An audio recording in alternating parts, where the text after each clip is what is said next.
Saturday. On Sunday, we concluded the service. And in order to catch up with my flight, along with my chaplain, at 4:30, we took off by 2 to go to the airport. Oblivious of the fact that kidnappers were waiting on the roads.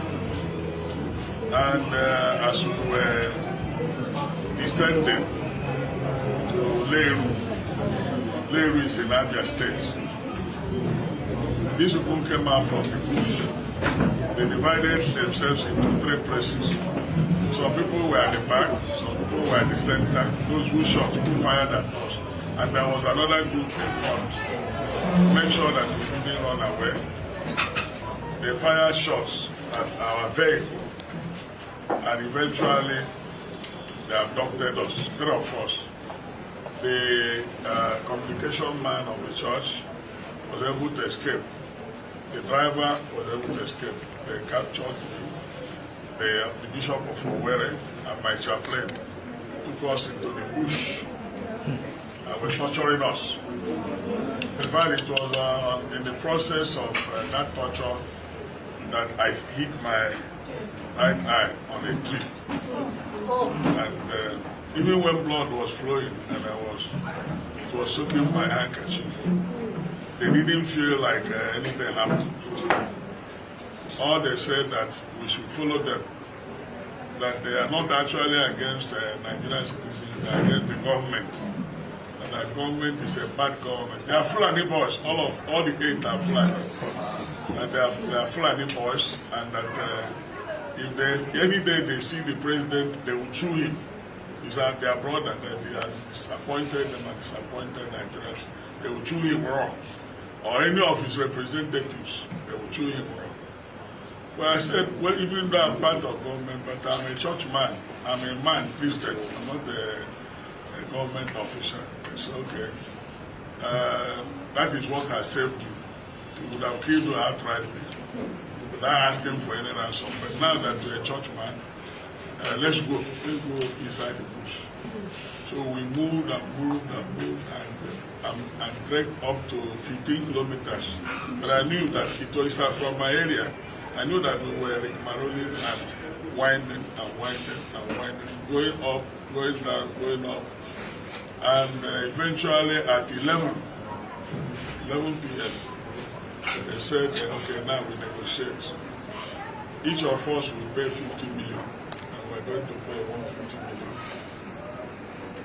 I thought it was a joke. I said, we're going to pay 10 million. They said, that! Don't say that. They lifted up their knife to cut me. I said, please hold on. They said, we are not going to change, though. We're going to pay us 150 million.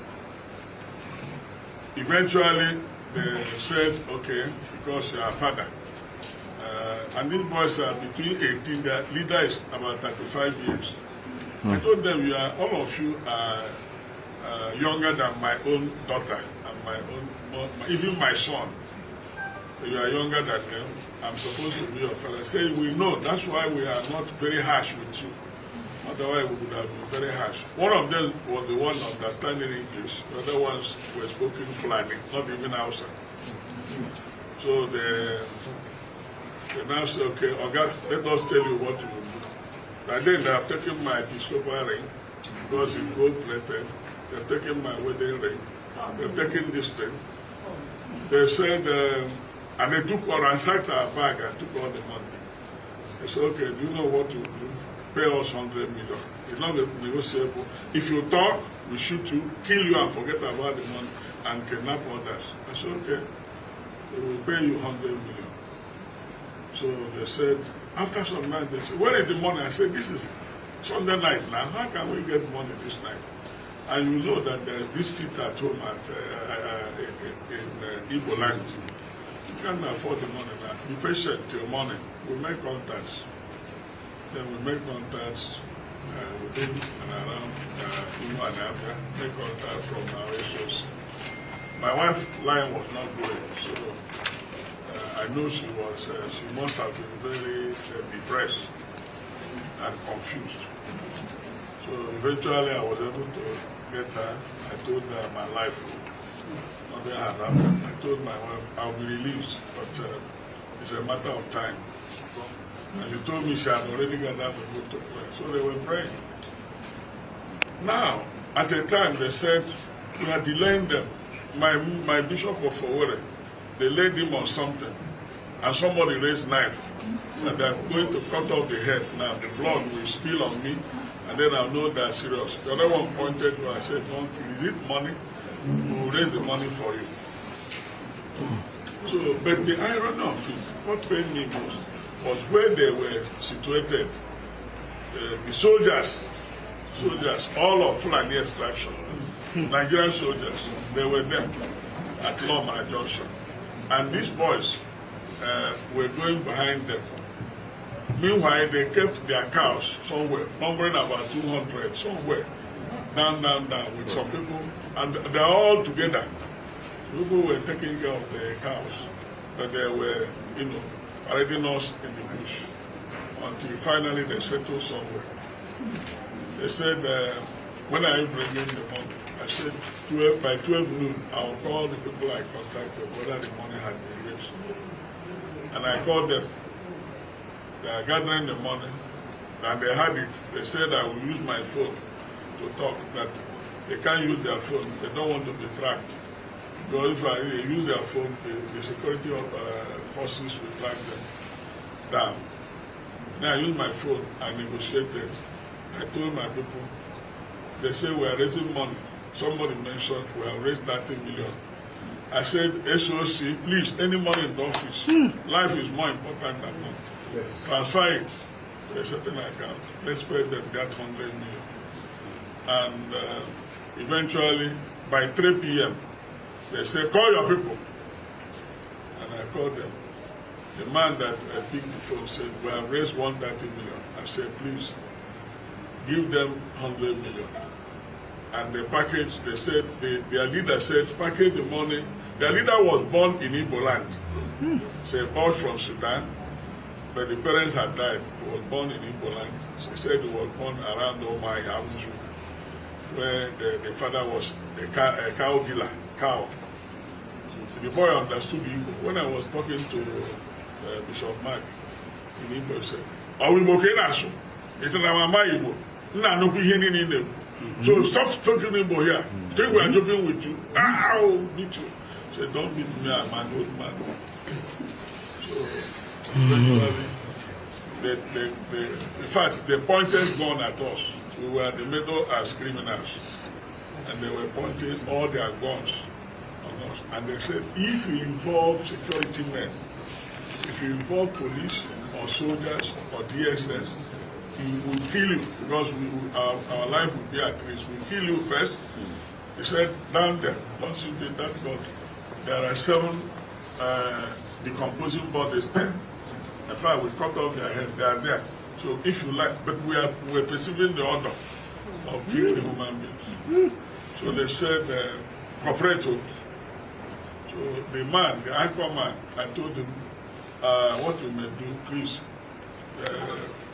talk to the man. The man said, go and buy 5 Ghana must go, big ones, put 20 million into 5.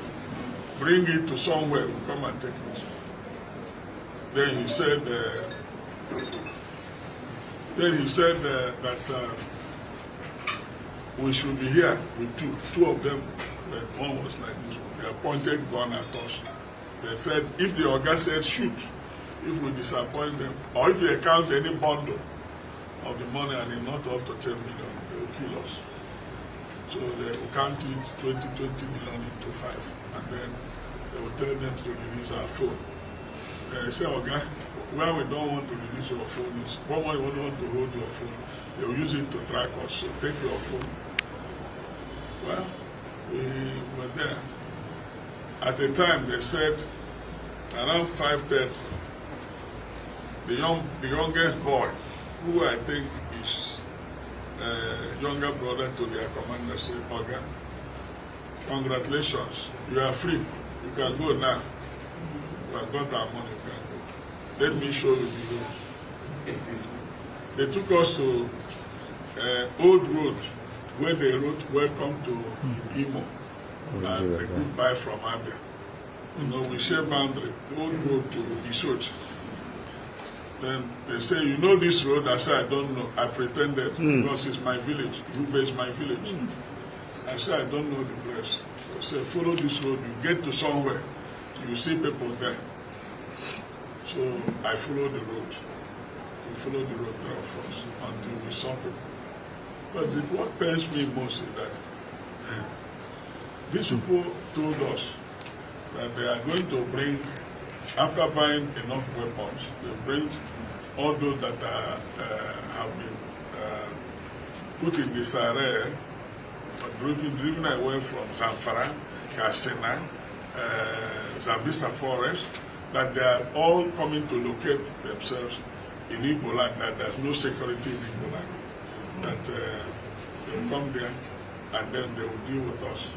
And that the young man was just flippant. Maybe he took some. He said, do you know Ibadan?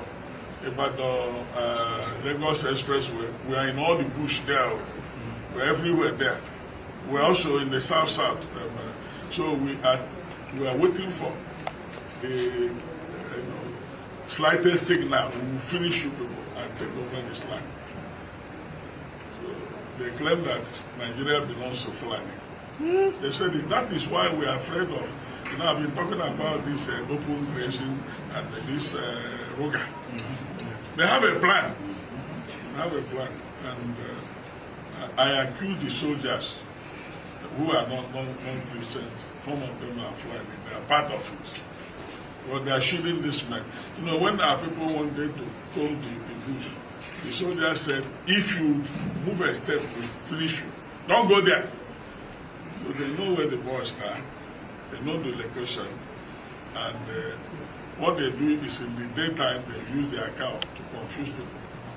Then after some time, the cows go to rest and they take their gun and do the operation of kidnapping. Government should act decisively. They should act decisively. Otherwise,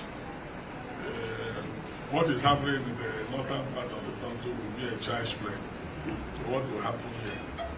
So government should sit up because the primary purpose of government is to secure life and profit. Any government that has failed in that has failed woefully. And Nigeria is on a reverse gear. We are nosediving. We are nosediving. You know, we don't have security. All the bush we went around, no soldier, no police, nothing. The people, you know, were having a field there. And where they release those spots, if they kidnap people along the Squatter, they will parade them round, and there, when they pay ransom, they are released from that particular spot. Those they arrest, they kidnap along the Expressway, they bring them. Eventually, they bring them there to collect ransom. Those they kidnap along anywhere in the south, around the southeast. So they know that they are there. And I guess that when I said to the organ, how do you collect this money? He said, don't worry. Once we are through with you, we will invite motorcyclists. They will come and there will be a truck. A truck will come to put the money in the truck. And that the people who met them said that was exactly what happened. Immediately they came out from the bush. They told them they were monitoring whether there's police or army. They said, go up. Okay, come back, come this way. And then eventually they stopped. A truck came without number. So, the boys will carry one Ghana Mongo put in the truck until they took the 100,000. After they have counted 100 million, they said, okay, you can go.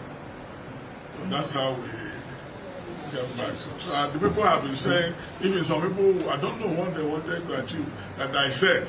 When did they see me to say that it was IPOP that released me? How did they see me? Where did I see IPOP? I didn't say IPOP. So I don't know, they were trying to bring in political and religious coloration. So what I know is that, in fact, when they were talking about kidnapping, I didn't know what it meant. For over 12, 13, 14, 15 hours, no food, nothing to drink, nothing to eat. And I was lying on the ground inside the bush, along with other people. If you want to urinate, you raise your hand. Sir, can I urinate? Okay, go there. Commandment, go there. If you want to go to toilet, you raise your hand. It's okay, go there. Don't come here. Okay, go there. They will send you 2 people to guard you. You come back. So that's the Nigeria we are in. It's unfortunate. This is what happened, exactly happened. And all the efforts that were made was by my church. You understand? Yes. Every effort made was by Methodist Church, Nigeria, not police, not army, not government. No. Methodist Church, Nigeria.